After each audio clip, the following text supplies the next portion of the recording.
Hi, I am Mike, your managing editor, and this is the MacNN podcast, episode 41.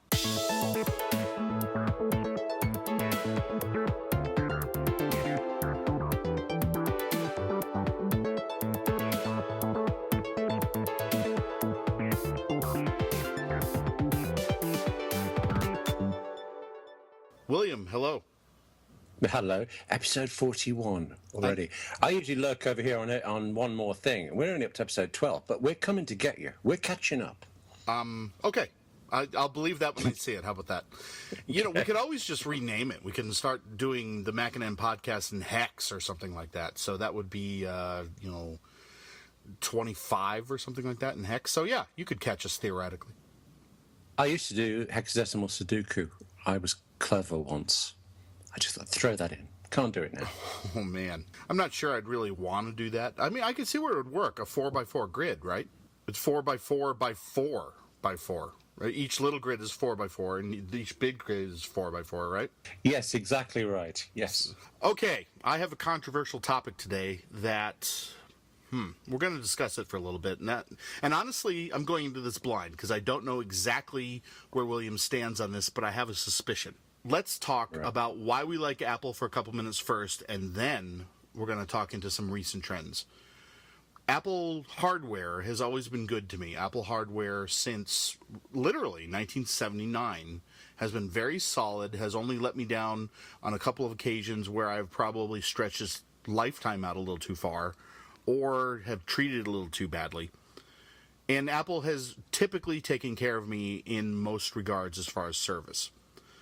It's the fit and finish of Apple products that I like. It's got attention to detail.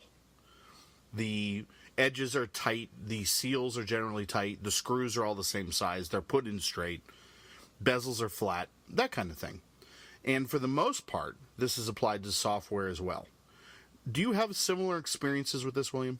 I do, and yet I'm listening to you, waiting for an ambush. Where is this going? And I think I can tell. It's the ambush is coming. Finish. Yeah, yes. The ambush is coming right now. I'm heading towards the pass, aren't I? And here it is. Yeah, you're going to say they're inconsistent now, or it's changed? Is that where this is going? The App Store has suffered twice this week. The App Store had a certificate not renewed properly that expired on November 10th. And that caused a whole bunch of applications to fail, starting on the 11th. From the 11th to the 15th, you had a chance that if you downloaded or updated an app, you would download it with a security certificate that had expired on the 11th. This is a problem. Yeah, but how many people download apps from the App Store on any given day? I mean, it's got to be tiny, tiny billions of people. It's not a small number. And earlier today, there was a brief outage where in iTunes, it just could not connect to the iTunes store. And the current theory on that is something similar, that there was a security issue that wasn't quite resolved properly, and Apple kind of dropped the ball on this. So, while the hardware is still... doomed? No, Apple's not doomed. In fact, Apple's probably less doomed now than it ever was. Sorry, one of us had to say it. In fact, I didn't say it right, did I? I should have said Apple is doomed. Yeah, you got to stretch out that O a little bit. Exactly. There are other bugs that have introduced themselves over the last 2 years. There was the Discovery D issue. Now we've got an issue with the disk utility not having all its features completely implemented in El Capitan. There are some software issues primarily that I'm starting to have issues with where Apple is driving the future with its hardware. Apple said earlier this year with the MacBook, yep, USB-C, that's all you get. That's all you need, and you're going to like it. And there was a lot of Sturm und Drang about it originally, right? It's only got the one USB-C. And Apple said, well, yeah, you'll deal with it. This machine isn't designed to have 10 ports, it's designed to have one. And that fury has died down now that the machine is in more people's hands. But when you couple outstanding hardware with iffy software, what do you get? Still better than Windows? Is that good enough? Well, obviously the answer is no. And you notice failings with Apple more than you do with anything else. Because when Windows goes wrong on me, I just think, typical. When Apple goes wrong with me, maybe it's just because I trust Apple's kit more. Maybe it's because I'm doing more important work on it, but it's vastly more exasperating for me personally for some reason. Although I've hit the problems, I didn't hit the ones this week. I haven't downloaded anything particularly. I didn't hit any of the problems before. I've often had iTunes not being available for it, and it's frustrating. I've often, disk utility, for example, missing some stuff I needed. That was unexpected to me when I went in to use it for something. But that's it. I'm going in to use it. With Windows, I find it goes wrong whatever I'm doing. For example, where is the hardware? Where's the software thing? My brother-in-law bought two identical laptop PCs, and one of them would play DVDs and the other one wouldn't. They were from the same place at the same time, and I spent 3 hours working around it late one night until I got them both doing it, and I came away proud of that. I actually achieved something. But 3 hours, I could have done a lot of writing in that and stuff. With Apple stuff, more recently, I think maybe because we're talking about it more recently I'm noticing problems, but in general, overall, I'm still finding it an infinitely more productive thing. I mean infinitely, it's a hard word, but I do it on a Mac, it gets done. I do it on a PC, I'm installing drivers, I'm putting up with weird screen problems. I'm computing when I'm using Windows. When I'm using a Mac, I am writing or recording or editing or something. And although, I do not dispute or disagree even, not a pixel with anything you're saying, I'm still not finding it remotely bad enough to send me off into the arms of Linux or something else. I'm not saying I'm even at the point where I'm going to switch OSs. It's publicly documented that I have Windows and OS 10 in this house. There's no question about that. And, Microsoft just released a massive patch this week to Windows 10, and they're calling it, they're not calling it a service pack, but they should. Apple has... I kind of miss the service packs. Sorry. Even as when I used to had to write about PCs, it was just like this nice regular schedule, a service pack would come on. I didn't really fully understand what it meant, but it sounded very important. I knew it was fixing something bad. And there you go. Don't get that with Apple. You just get the odd... we couldn't install an update. Try tonight. That comes up a lot. This is not as dramatic. Windows is dramatic, don't you think? We say... I'm sorry. No, it's okay. That's a valid point. We say all the time that Apple has become a mobile company, and it has. But the thing is, this attention to detail in software extends to the iOS as well. They had to have known with Discovery D that it was a bad idea, but yet it still lives in the Apple TV software for the third generation unit. They had to have known. Why their internal testing didn't discover that you're going to get things like Apple TV 341 after a week of use, I'm not sure how they could have missed that. Discovery D was introduced in the first place as a replacement for legacy code, but it's not like the legacy code wasn't being updated and refreshed to modern standards. It's not like they were using straight-up 10-year-old code or anything like that. I think I do know why it got through the testing, because so many things do, not just in software, but in, safety regulations and things. You will go into an environment that is preposterously detailed, finicky about every conceivable problem that could ever happen, and then something else happens. And it's big, and always it should have been seen before, but it wasn't. You can be as careful as you like, but somewhere along the way, something big is going to get through. And I don't think it's Apple's fault. I just think it's something inherent in how we do things. We don't expect certain... classic example, maybe a melodramatic example, but the classic one is the Titanic. It had this business of that it couldn't be flooded. Well, yes, it very, very could, but it forgot the one element that these watertight compartments were open at the top. They just never occurred to that. Just now we look at it and think it could not have flooded for it. Very, very big, obvious things are not seen until they go wrong. And it's scary, but it seems to be the pattern for every industry and every time. It's frightening, really, when you think how careful we try to be. Sometimes it's just pointless. We should go along and lose a few lives till we find out what's going on. That might be a worst case situation. What you're saying is what Apple's dealing with as far as quality assurance in its software is a result of its success. I hadn't thought of it in those terms, but I think it is. I would argue that Apple at least has a better go at testing like this. I mean, here's a big problem they got through, and it shouldn't have done. But I look at something like Microsoft Office, for example. I obsessively followed a blog Microsoft did about the development of Office when the ribbon was coming out. I think it was about a year. I was reading weekly updates of everything they were testing and doing. And on the last edition of the blog, it was, ta-da, here it is, finally, a screenshot of the full thing. And I looked at that and I could not see how to open a document or create a new one. So tell me anything you like about usability testing. Nobody in their testing tried to actually use the product. And at that, I find I think it's a fantastic job then being a tester for Microsoft. Where do I sign up? I mean, the overtime would be brilliant as well. You still don't have to do anything.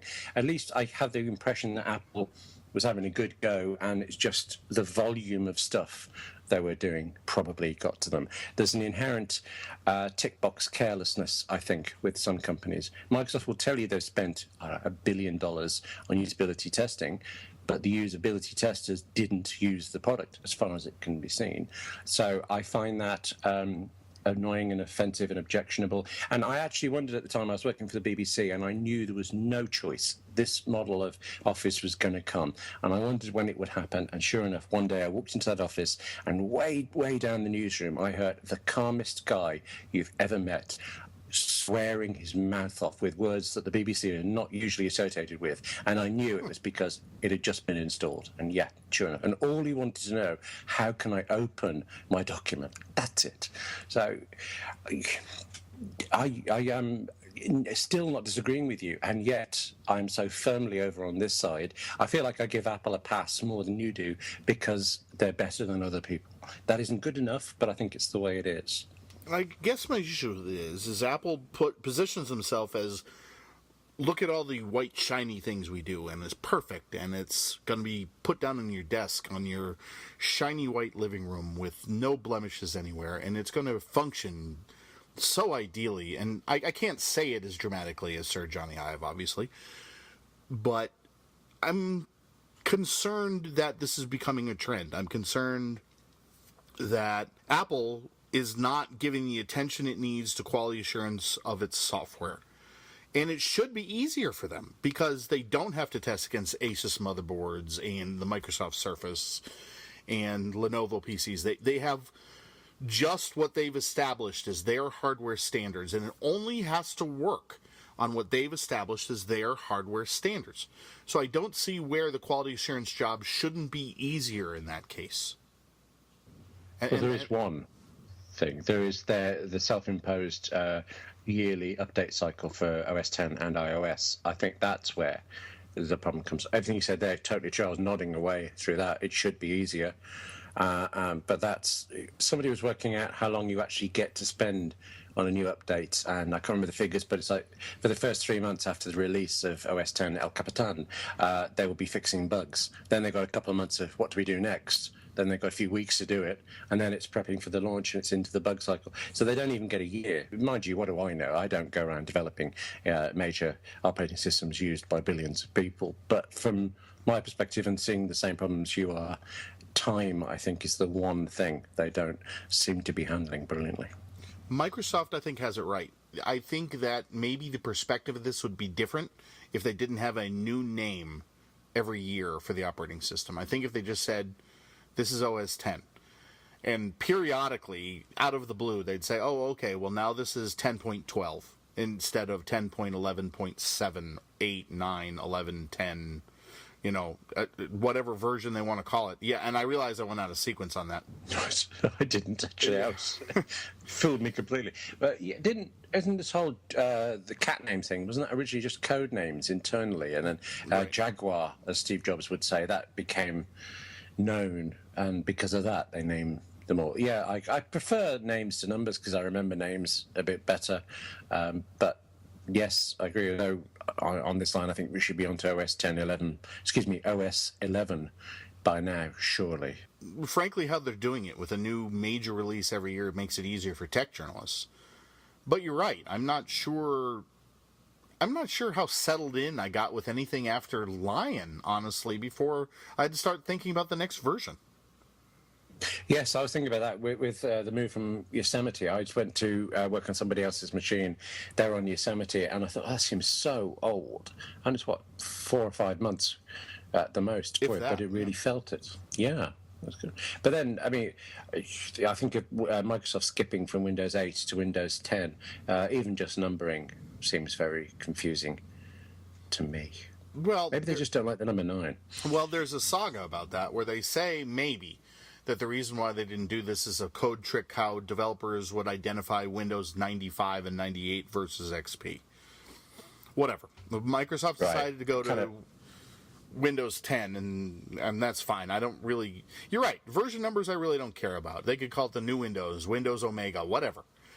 And the bottom line is it's a new version trying to clean up mistakes they made in Windows 8. Now, how successful they were, who really knows? What we're dealing with right now, I think, with Apple OSs for the last few years is, you're right, is a very short development cycle where they have to start thinking about the next big cat or the next mountain range that they're going to be working on. And problems and issues don't necessarily get fully swatted out before it's time to move on. I'm curious to know how many software developers actually Apple has, because it seems quite often they'll come out with a new hardware release, and on the same day or the same week they'll quietly release, revamp to the whole iWork suite and things. So they've obviously got people working on that. I'm sure they have teams. I'm sure they don't just have a room of programmers that they throw raw meat and code into. Okay, that's an image. I'll take that away from it. Which has still got to be a finite limit to how much you can push out. I mean, you can always hire more people if you have the money, and one suspects Apple is not constrained in the HR, right? But there is a limit to how much people can do, hiring 10 brilliant people doesn't get you 10 times the amount of work. No, it really doesn't. Maybe they are just they don't have enough time and they're trying to do too much.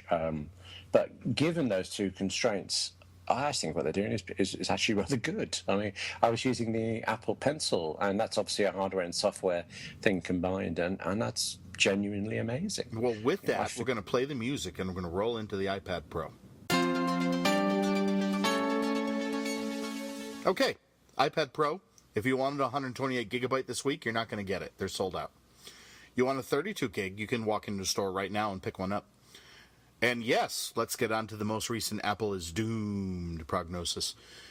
The Wall Street and such are not impressed with the iPad Pro and are saying that they're not happy with sales numbers, they're not happy with the innovation the product brings, and to which I say, phooey. The iPad Pro, yes, it's evolutionary, it's not revolutionary, but being that the iPad category itself was only revolutionary 5 years ago, what exactly are we expecting in this? 3D holographic displays? I guess what I'm saying is I'm not sure what Wall Street is expecting to be impressed with an Apple product. Is phooey the strongest word we're allowed to say? Because we could go further down similar lines, I think.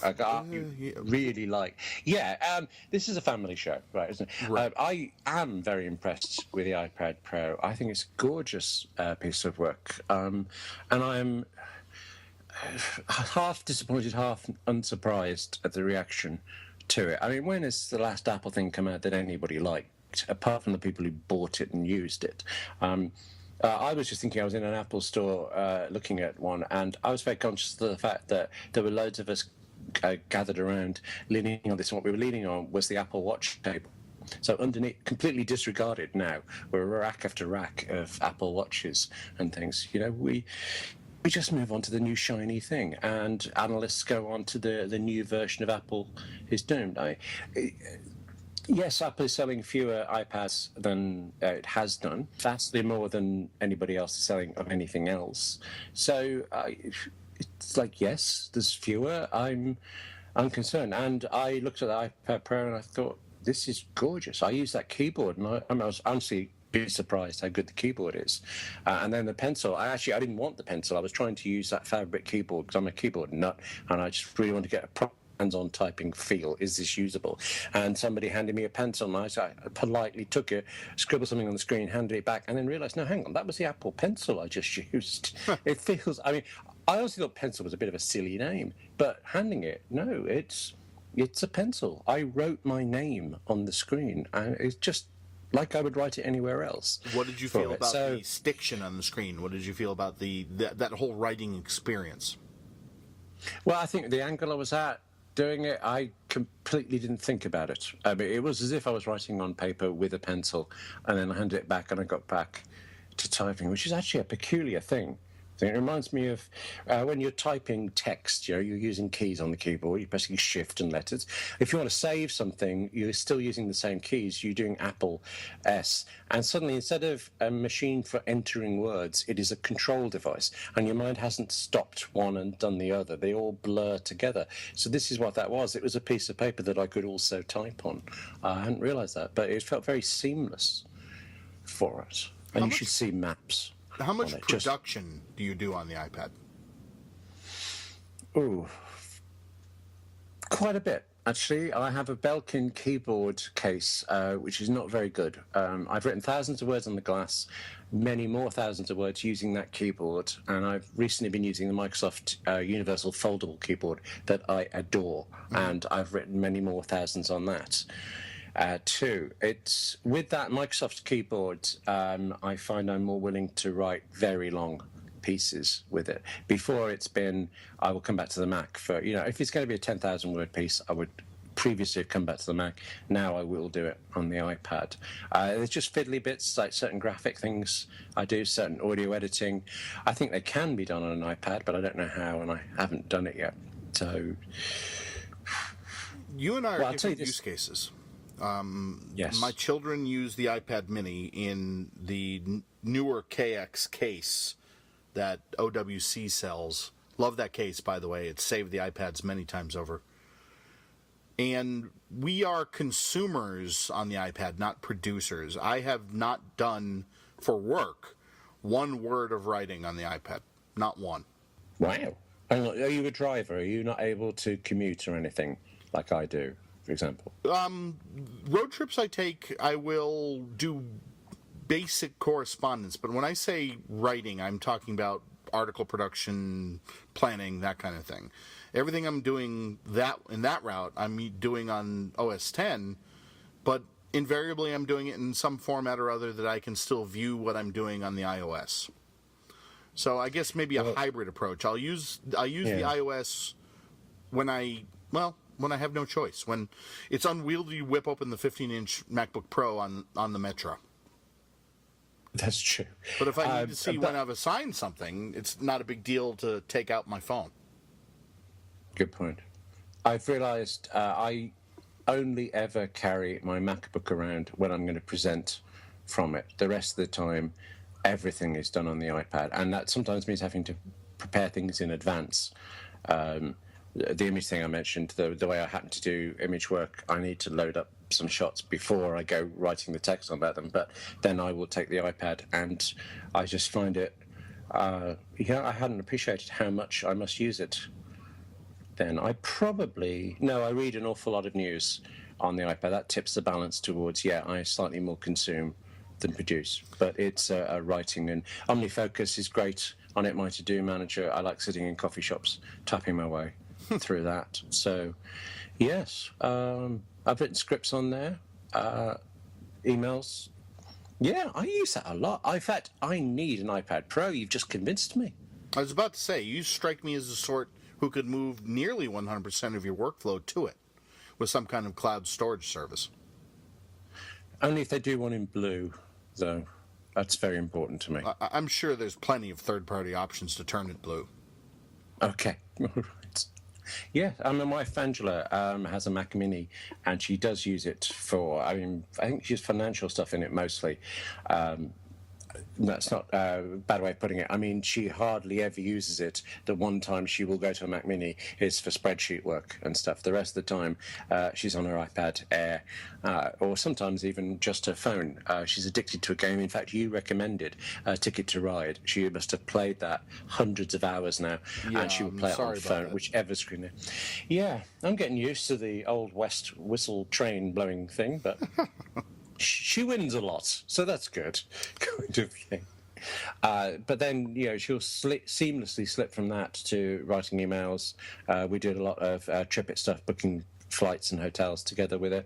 So I guess she doesn't write much. No, she writes plays, and she writes them pretty much exclusively on her iPad. Well, if you need the spousal approval factor, you can tell her that we are under the impression that a split-screen version of Ticket to Ride will be coming out shortly, so she can do her emails on the left and play Ticket to Ride on the right. Is that actually true? No, you just want me to make these things up.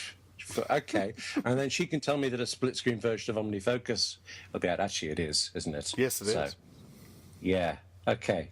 So she'd be telling the truth. Therefore, I deserve the iPad Pro. Listen, I've just gone segueing into mentally going through the Apple catalogue here. And we can't get everything yet. I mean, I would want the 128, and that's even in the Apple Store. Mm-hmm. They told me forget it about the pencil and the keyboard. Actually, at the moment, that Canvas keyboard, I was truly surprised how good it was. I'd love to write 1,000 words on it and see, but I couldn't buy it now because it has the US English layout, and I can never remember what the differences are.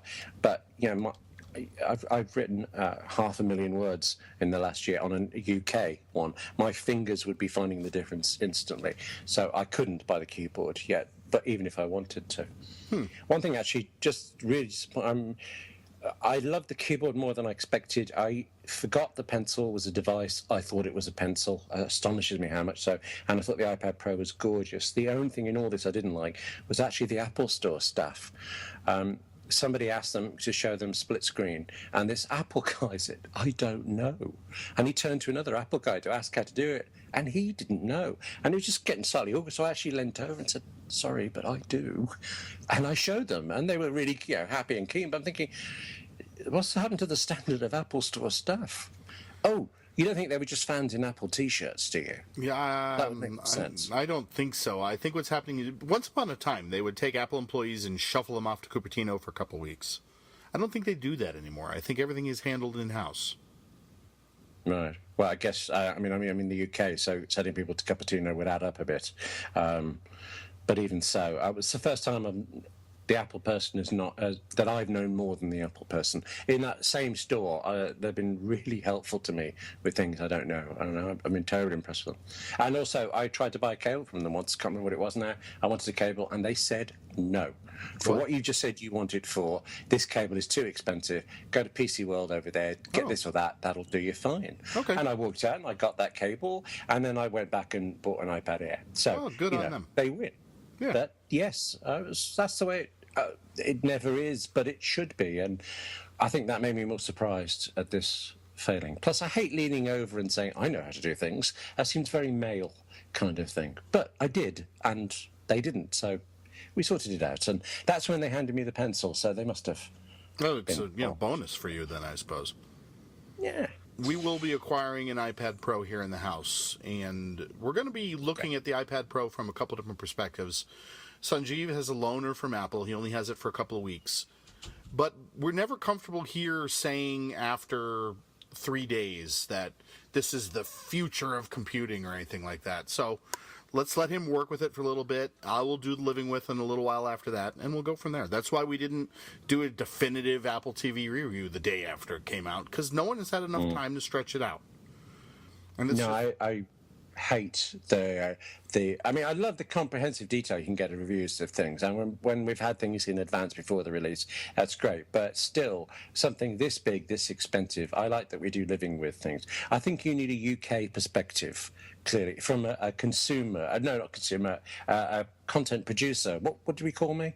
The opposite of you. You consume, I create on an iPad. Clearly, you need this. I'm just building up my mental case here for going to the Apple Store in about 20 minutes' time. Yeah. Yeah, by all means, justify it to yourself. Let me know how that goes. Yeah, thanks. Okay. So anyway, in advance of the iPad Pro rollout, Tim Cook and company took to various venues to talk about different things. And William, he said, what now? Well, in the UK, I think possibly other places, but he said that the kids very soon, the next generation, will not actually know what cash is. And on BBC television news, he got a little bit of a ribbing for this. He's pushing his own NFC Apple Pay thing. But be honest, I think he has a point. The number of times I go out now without cash, it's actually a conscious effort sometimes to remember to bring coins for car parking fees and things, because some car parks still need cash, others don't. I'm very comfortable traveling around without any cash on me at all, and I think that's only going to get more so. So yes, he's pushing his own stuff. Of course he is, but I think no more than the way he pushes the iPad. I honestly believe he believes this stuff, and I think he's right. So I was fine with that. The thing is, the comment is a little blunt. I think people will always know what cash is, but I think that the utility of it is just decreasing with time. 10 years ago, I needed $20 in small bills in my pockets before I would go out. But it's not anymore. I don't have a problem swiping a plastic card for a $2 Coke anymore. Well, actually, because you're in the States, I know it's very strange. I always used to think of America as being far ahead in everything. Yeah, we're not. But you're only just moving to chip and pin just now, and we've got to the stage where we've learned that chip and pin, we've basically gone for the cheap version. It's not as secure as it should be, but it's still vastly secure. Isn't it something like, I can't remember the figures, but America's half of all credit card fraud in the world, and actually less use or something like that. I'm more than happy using cards everywhere. It's slightly confusing on things like the London Underground, where sometimes they bill you and then refund money, and it's over a few pound or two at a time, and it's just your account goes up and down and all this stuff. That's very confusing. Yeah, pre-authorizations versus actual charges, Yeah, I find that a pain. I have had problems with pre-authorizations before, but not for years. In fact, I've forgotten the term till this second when you've said it. It's just normal to me, particularly now with the Apple Watch, which I do use more and more, particularly when traveling in London and things. And I'm coming to like that little tickle on your wrist. I enjoy spending money on the Apple Watch, whereas rooting for change, trying to remember you've got the right change for certain things, it's just... Yeah, whereas my mum, for example, cannot conceive of going out anywhere without some, I don't know how much, but a certain amount of cash on her. So I think it is a generational thing. I think you're right. My in-laws live in this house with me, and we've been instructed that before we ever donate any of their clothes after their passing, to vigorously go through the pockets. I wouldn't have thought of that, yes. So, right. I mean... you're not planning on any of them passing very soon. This isn't like a coup that's going on, some sort of big family thing. They haven't got that much change in their pockets. No, frankly, I need as much labor in the house as I can get at this point. So it's 3 kids and a wife with a stroke and everything else. I could use warm bodies. Just send them on over, So they're safe for now. That's good to hear. Yeah, they're fine. They're in no danger for me. How about that? Right. Slightly sinister, but yes. There's also the other thing that Tim Cook has been saying that's slightly odd. I think is odd. There's this comment he made. It's been backtracked slightly, that Microsoft is deluded for doing this combination Surface notebook-like combo thing, and the word now is that he meant to say diluted, and I'd all credit to Apple PR for finding a word that was similar but not. He said diluted. He straight up said diluted, not diluted. Come on, man. And maybe I think he believes it. I see the point. I'm not as vehemently agreeing with that as I am with the cash thing, but I just wonder if the guy is a bit tired. He's coming out saying things that we don't usually hear from Apple pretty cleverly on message all the time, and we're seeing more Apple people saying more Apple things. Maybe it's another thing of time and stretched again, but I was interested in how he says he only uses his iPad. I mean, a man who sells the only desktop computers that are selling more every year than they did before is the one saying, I never use them anymore. I think that is a genuine sign of personal belief rather than some sort of corporate plan. I think so, too. I think that's just his style. I don't think he needs to lug around a MacBook. No, not for what he does, but I mean, he does run a company. So if he can do it on an iPad, then yeah, I could run my business on an iPad. So sure. What you're saying is, if he can run Apple on an iPad, then I can do MacNN on an iPad too. That's what you're telling me? Yes, it completely follows. It's exactly the same way. Because I mean, one-to-one correlation. That's right. yeah, yeah, yeah. Because you will have exactly proportionally the same number of minions doing things for you that he doesn't have to. Well, I tell you what, and here's a deal for you, and I'm putting out here vocal to our listening audience. If Microsoft ever provides you that Surface for your Switch back article that we had talked about, for the uninitiated, I suggested that William contact Microsoft PR and see if they'd loan him a Surface for a week and see how he does with it. Then I will do all of my production for MacNN on a week on an iPad. Right. Is the world ready for that? I don't think so, but we're going to give it to him anyway. Well, actually, here's the thing. It crossed my mind, actually, if I do buy an iPad Pro, that it would be an interesting experiment to see if I can switch off my Mac completely. But that's like presupposing that the iPad can do everything for everyone. And you and I are very different already. Everybody's very different. There are going to be people who simply never need any other device of any description. And there are always going to be others who need more, not more is the wrong word, just need different kind of things. It's the Steve Jobs comment about, is it trucks and cars? Mm-hmm. There are always going to be trucks kind of thing. And I think that's right. So I would expect if I spent a week only using my iPad or iPad Pro, that I would get the majority of my work done, but it would be slower, it would be harder, and there would be the odd thing I couldn't do. I'm guessing it's going to be the same for you, but actually anything that gets you creating stuff on your iPad instead of just consuming it, that's a good thing. So yes, well, yeah. Try it. But here's the thing with trucks versus cars. The iPad Pro's benchmarks are incredible. They're higher than, in some cases, than the MacBook, than the new MacBook. And you can say what you will about the MacBook being an underpowered device. It's not. For what it's intended for, it is not an underpowered device. But for what the iPad Pro is intended for, that's an overpowered device. Well, it is now. But remember, people were saying the iPad Air 2 was overpowered for it. And then suddenly here comes all this extra goody stuff in iOS 9. So more power doesn't seem to be a problem to me. I'm okay with that. And actually using it, watching it respond, it's got the power I want, I suppose. An entire iPhone 3G screen, pixel-wise, fits in between icons on the iPad Pro. Yes. Actually, that's the one thing I've actually disliked about the iPad from day one. I can picture watching on the BBC Steve Jobs doing that reveal of it, and he holds it up flat and he turns it to the side so we can see how thin it is. And I'm thinking, what an ugly display, because it has the iPhone style icons, but they're so spaced out.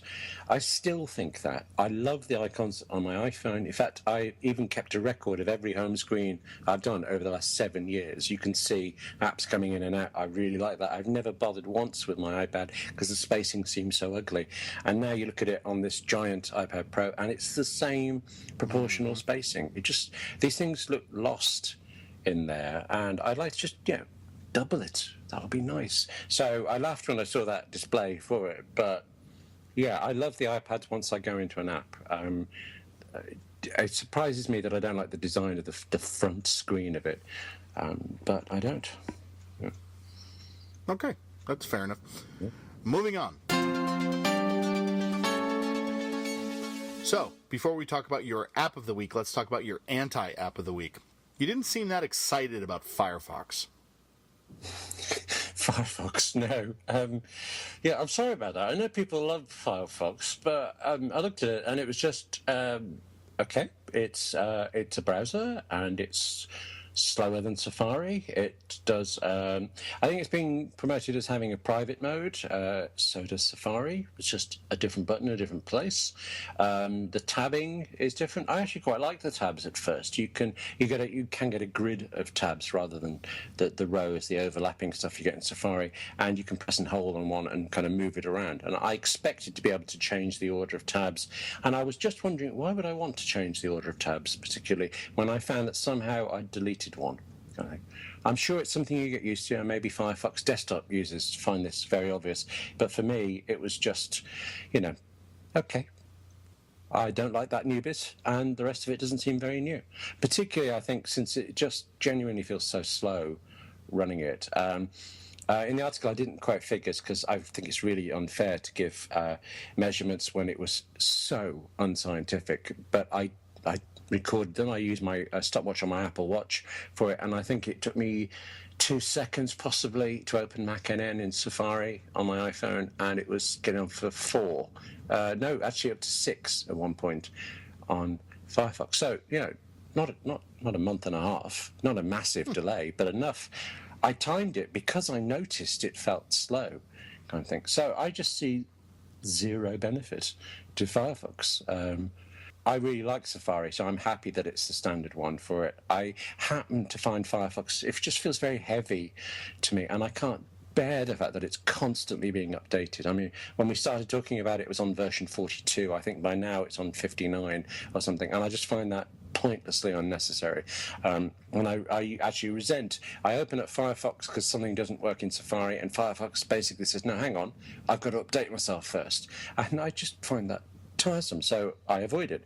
Therefore, I would need something good to make me want to use Firefox on iOS, and there is nothing at all I can see. So it's for fans, it's not for me. I'm sure they put a lot of effort into it, but I don't 100% know why. The biggest issue I have with Firefox and iOS is you're still using WebKit. You still have to use Apple's implementation of WebKit for the browser. So for me, the biggest advantage of Firefox over Safari is non-existent. It makes no difference at all in the iOS. So as far as I'm concerned, why bother? Yeah, absolutely. I mean, the makers, Mozilla, said they wouldn't come to iOS for that very reason. And it hasn't changed, and they've come anyway.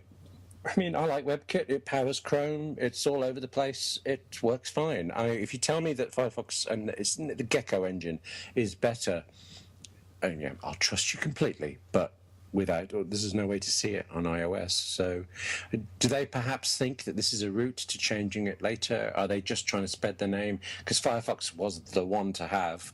It is the one that unseated Internet Explorer. And now it's just kind of faded away a lot. So, yeah, it's out. It's fine. Yeah, couldn't really call it anything more than that. It's adequate. So, yeah, there you go. Okay, now that the anti-app of the week is over, what's your app of the week?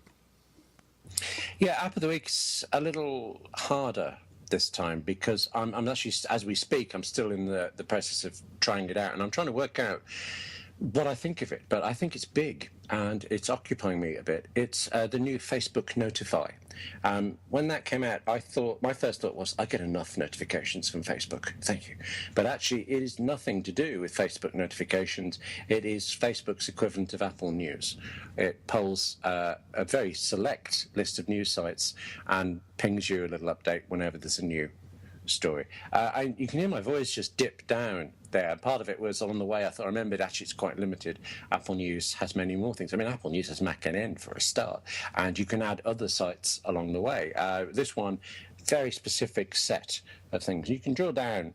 I'm guessing there's probably a couple of hundred potential news sites. You say what you like, and it monitors them for you. And I should like it. I'm an RSS nut. I mean, just this week, what I've really enthused about is RSS. And for me, that means Reader.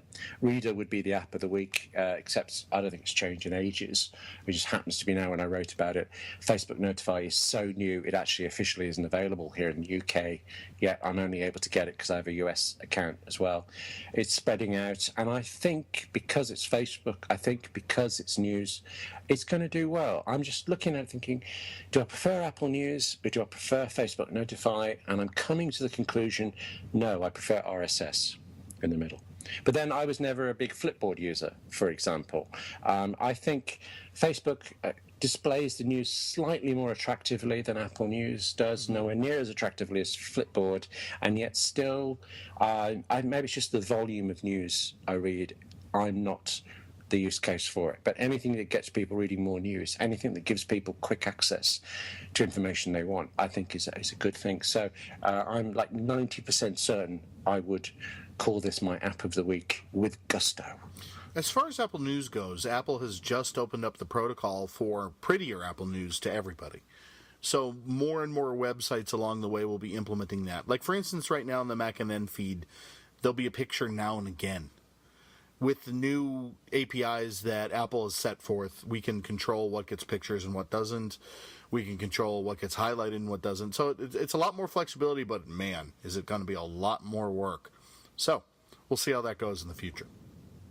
You mean you can put a picture of my face on news stories from MacNN? We actually could. Yes, we could. Okay, but we're not going to, are we? No, we actually are not going to. That's correct.